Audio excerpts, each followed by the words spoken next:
The origins of Tyler Hadley's plan to kill his parents did not begin as a formal scheme, but as a disturbing exchange of dark banter among friends. One night, while drinking beer and smoking marijuana, Tyler and his peers engaged in conversations that drifted into morbid territory. Within that setting, he first voiced the idea of killing his parents. At the time, it was framed as a joke, an offhand remark without apparent seriousness. However, unlike others who might have dismissed such words, Tyler held on to them. In a later interview on Court TV, Tyler described how the thought began to take hold.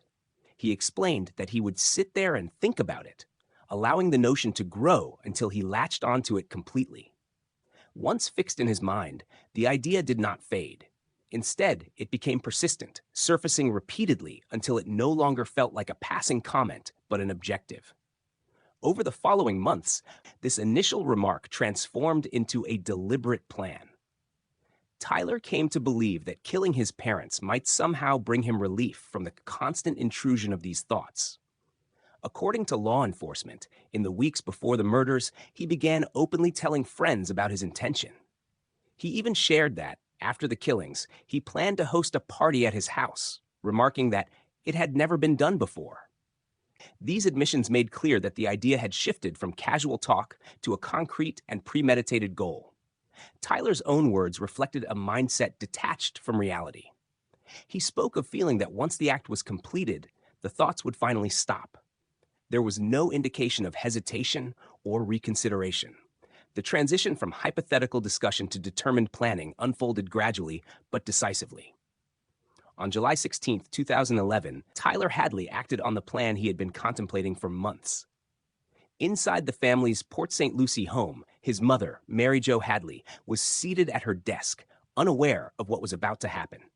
Tyler approached her from behind, holding a large claw hammer. Without warning, he swung the hammer down, striking her in a sudden and brutal assault. The force of the blows and the nature of the attack left Mary Jo unable to defend herself. The commotion drew the attention of Blake Hadley, who entered the room to find his son attacking his wife. In that moment, Tyler turned the hammer on his father, delivering repeated strikes. The attack on Blake was equally violent, and he too had no opportunity to resist. Both victims were overwhelmed by the rapid succession of blows from the heavy tool. Tyler later recalled that during the attack, his parents screamed and pleaded for their lives. At one point, Blake managed to ask his son, "Why?" Tyler responded with the chilling words, "Why the not?" His statement reflected a complete disregard for their humanity and an absence of any hesitation. In later accounts, Tyler described feeling as though he were in a psychotic state or trance during the killings. He claimed that he had taken ecstasy beforehand, suggesting that the drug contributed to his detached and dissociative mindset. Whether or not the substance played a role, the deliberate nature of his actions was clear.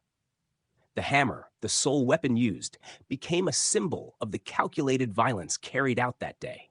Tyler's parents, both in their own home and confronted by their own child, were given no chance to defend themselves or escape. In the minutes after killing his parents, Tyler Hadley stood in the reality of what he had done. According to his own account, he was covered in blood from head to toe.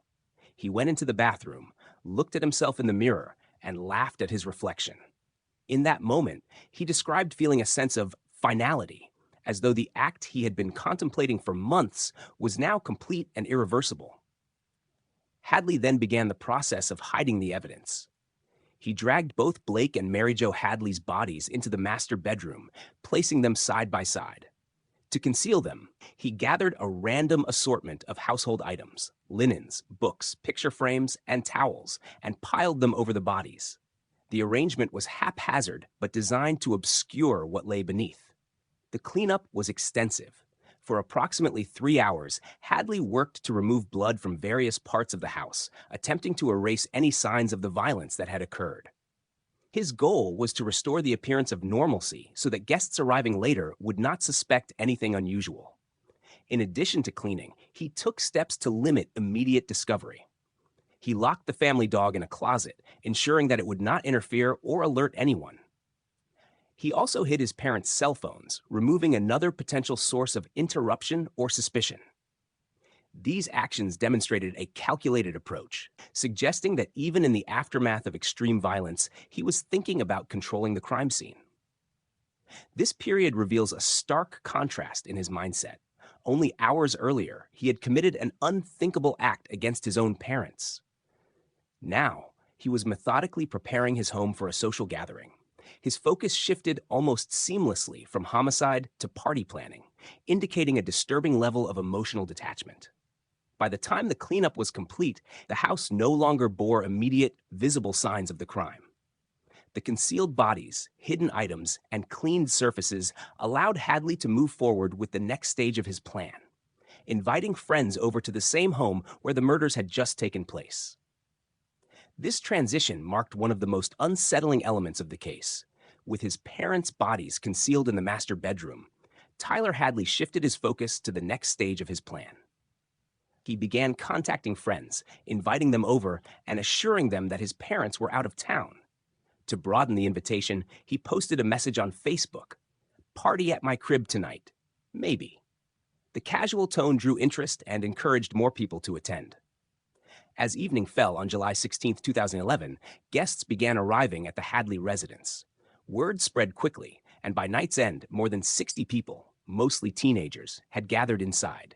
The atmosphere was consistent with a typical teenage house party. Music played, conversations flowed, and groups congregated to drink alcohol and smoke marijuana. For most attendees, it was simply another night of socializing. However, a few guests noticed unsettling details. Some recalled detecting an unusual, unpleasant smell lingering in the house. Others reported seeing small traces of blood in certain areas, though these observations did not immediately raise alarms. Given the party environment, such signs were either dismissed or not investigated further. Throughout the night, Hadley moved among the guests, blending into the crowd. The vast majority of attendees had no idea that only hours earlier he had killed his parents in that very home. The master bedroom door remained locked, its contents unknown to nearly everyone present. As the night wore on and the party continued in full swing, Tyler Hadley pulled his close friend Michael Mandel aside. Away from the noise and laughter of the crowded living room, Tyler's tone shifted. In a low voice, he told Mandel something almost too shocking to process. He had killed his parents earlier that day. At first, Mandel thought it was some kind of twisted joke, perhaps an attempt to gain attention or shock value. But Tyler's expression remained deadly serious. He insisted that he could prove it. Leading Mandel toward the master bedroom, Tyler produced a key and unlocked the door, which had remained shut throughout the party. The moment the door swung open, Mandel's disbelief evaporated. His eyes fell on a scene that would stay with him forever. The room was dim, cluttered with household items hastily piled over two still forms. He noticed what looked like part of a leg pressed against the bottom of the doorframe. That single glimpse was enough for him to understand that Tyler had been telling the truth. Horrified and shaken, Mandel quietly left the room, trying to keep his composure as the party continued just feet away. He waited for the right moment before stepping outside and contacting law enforcement. The call set in motion a rapid chain of events. In the early hours of the next morning, officers from the Port St. Lucie Police Department arrived at the Hadley residence. They moved swiftly and without causing alarm to the dozens of teenagers still inside. Once the guests were cleared from the home, investigators entered the master bedroom. There, they found Blake and Mary Jo Hadley's bodies lying beneath layers of towels, books, and other objects. Between them rested the bloodied hammer, later confirmed as the murder weapon. Tyler Hadley was taken into custody without incident. The house, once filled with loud music and the chatter of partygoers, was transformed into a tightly secured crime scene.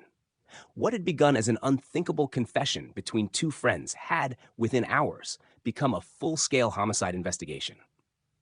In March 2014, nearly 3 years after the shocking murders, Tyler Hadley stood before the court and entered a no-contest plea to 2 counts of first-degree murder. This plea meant he neither admitted nor disputed the charges, but accepted the consequences. The proceedings took place in a tense courtroom where family members, friends, and members of the Port St. Lucie community gathered to witness the conclusion of a case that had stunned the nation. Judge Robert R. Makomson delivered his ruling with a firm tone. He sentenced Hadley to 2 consecutive life terms without the possibility of parole, ensuring that the young man would spend the rest of his natural life in prison. In his remarks, Judge Makomson described the crimes as brutal, heinous, and premeditated, stressing that they were carried out with a level of calculation far beyond impulsive teenage rebellion. The defense attempted to present mitigating factors, introducing evidence that Hadley had been struggling with mental health issues. They referenced a receipt from a mental health treatment center and a prescription for antidepressants in the weeks before the murders. However, Judge Makomson rejected the notion that these factors excused or significantly diminished Hadley's culpability. He pointed to findings that Hadley had manipulated mental health professionals and fabricated stories about hearing voices, undermining the defense's claims. Prosecutors also submitted records detailing Hadley's disturbing behavior in prison.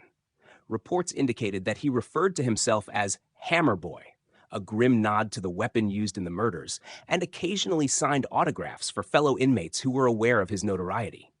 This behavior, prosecutors argued, reflected a lack of remorse and an unsettling sense of pride in his crimes.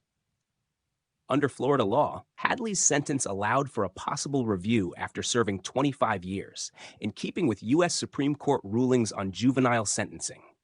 As a result, he will be eligible for a sentencing review in 2039, though such a review does not guarantee a reduction in sentence or release. For now, and likely for decades to come, Tyler Hadley remains behind bars, his name forever linked to one of the most chilling cases in Florida's history. In the years following his conviction, Tyler Hadley's case continued to draw public attention, not only for the shocking nature of the crime, but also for the questions it left unanswered. In 2024, Hadley participated in a televised interview for Court TV's Interview with a Killer, in an episode titled Teenage Rage. Sitting across from investigative reporter David Scott, Hadley appeared more subdued than in the notorious party photos that once circulated online. When asked directly why he killed his parents, he admitted he still could not provide a definitive explanation. "I do not know exactly why," Hadley told Scott, his voice low and uncertain. He speculated that it might have been an attempt to stop all of our pain, though he acknowledged that even after years of reflection, the reasoning remained unclear. His words offered no closure, only a glimpse into a mind still wrestling with the enormity of its own actions. The interview reignited public debate, with some viewers interpreting his comments as evasive, while others saw them as evidence of deep psychological disturbance. Legal analysts revisited the court records, highlighting the original sentencing judge's conclusion that Hadley had manipulated mental health evaluations. The Hadley case has remained a frequent subject in documentaries, podcasts, and online true crime forums. Court documents, witness statements, and party attendees' recollections have been dissected repeatedly in an attempt to understand the events of that summer night in 2011. Media portrayals often focus on the chilling contrast between the casual atmosphere of the post-murder party and the violence that preceded it. As of today, Tyler Hadley remains incarcerated, serving 2 consecutive life sentences without parole. However, under Florida law, he will be eligible for a sentencing review in 2039, when he will be 53 years old. Whether that review will bring any change to his future is unknown. For now, the final chapter of the Tyler Hadley case remains unwritten, its unanswered questions continuing to haunt those who follow it, and its legacy serving as a sobering reminder of a crime that defies simple explanation.